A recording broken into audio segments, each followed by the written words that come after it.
Buenas tardes. Bueno, vamos a dar comienzo a la sesión conjunta entre la World Health Federation y la Sociedad Argentina de Cardiología, titulada Hacia una vida saludable. La pregunta es si estamos avanzando. Y tenemos hoy el privilegio de que nos acompañe como disertante y como coordinador el doctor David Wood, que es el presidente de la World Health Federation. Y también es un honor para mí presentarlo como coordinador al doctor Jorge Tartaglione, presidente de la Fundación Cardiológica Argentina. Bueno, yo me presento al doctor Ricardo Migliore, presidente de la Sociedad Argentina de Cardiología. Entonces vamos a comenzar con la primera disertación a cargo del doctor David Wood, que se va a referir a la estrategia global de alimentación, actividad física y vida saludable de acuerdo a la World Health Federation.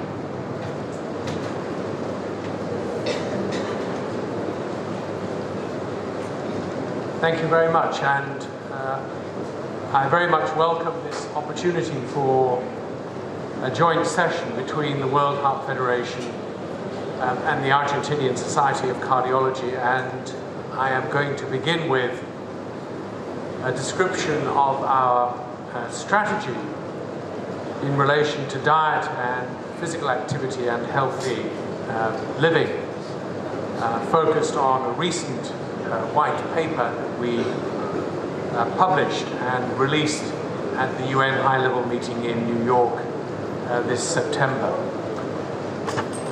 Now, for those who don't know the work of the World Heart Federation, we are a federation of continental and national societies of cardiology.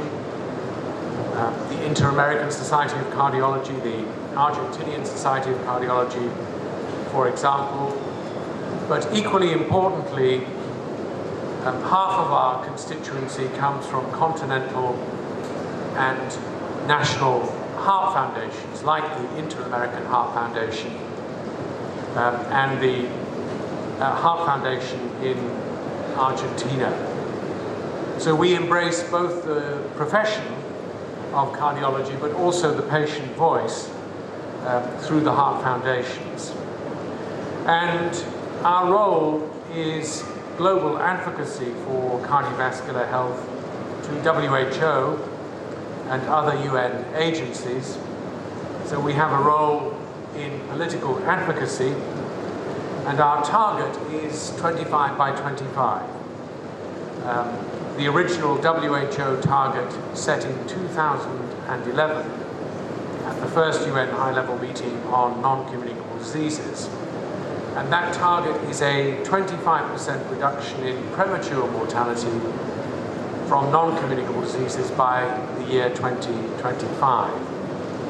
And that target has been superseded by the Sustainable Development Goal of 30 by 30.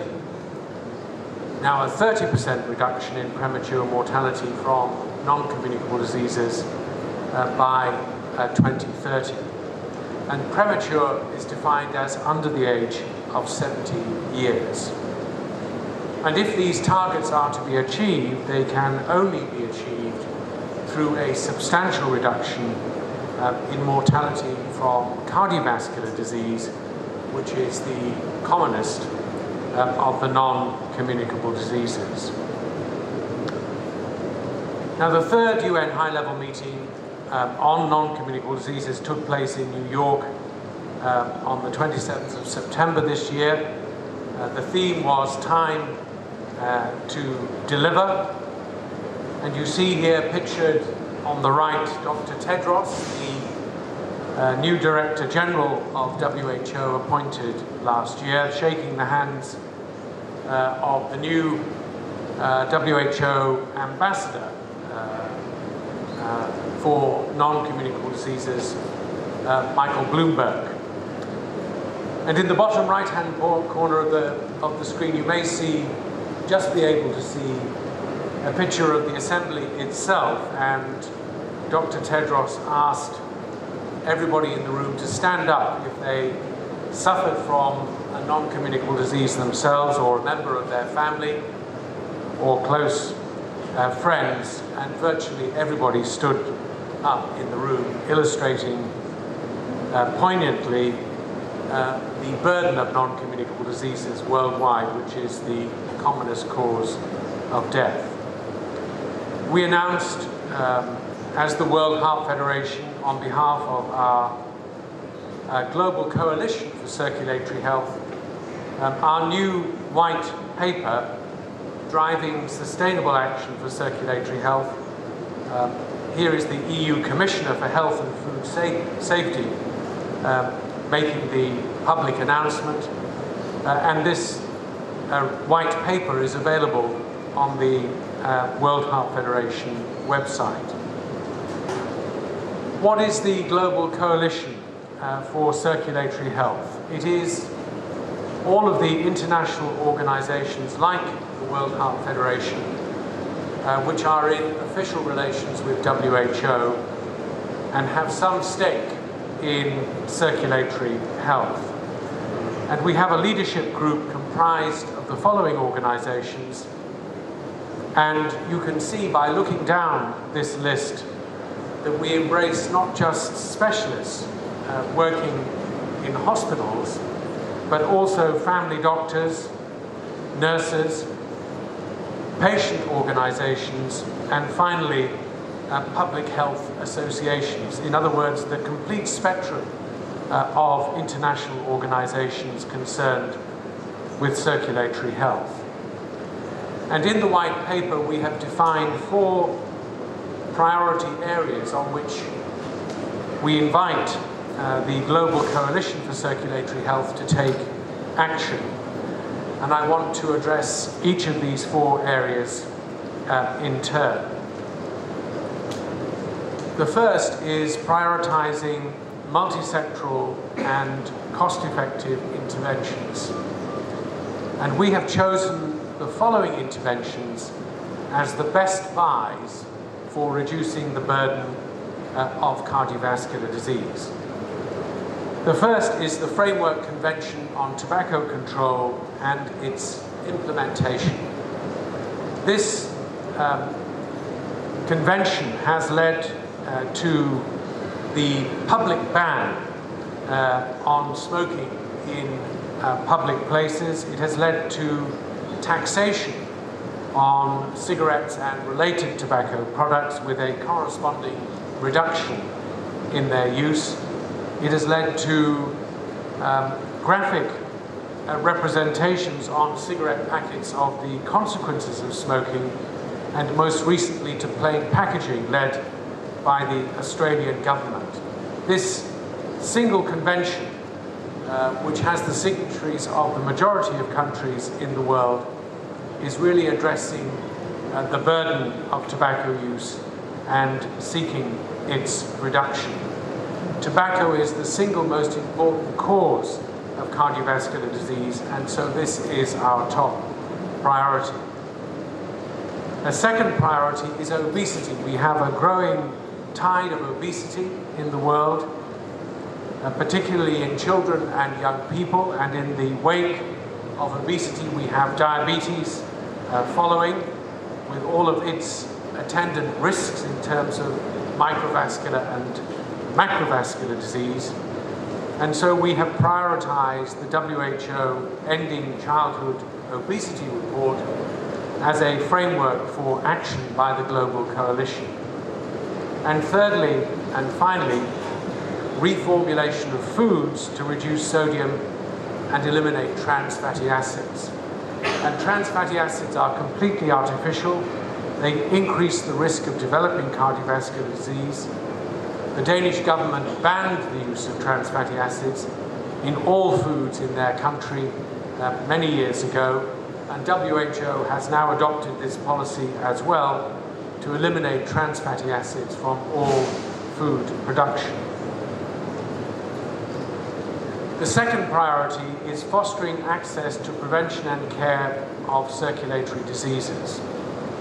And beyond addressing lifestyle through tobacco control and obesity, through diet and physical activity, we need to ensure access to affordable, quality-assured, essential medicines.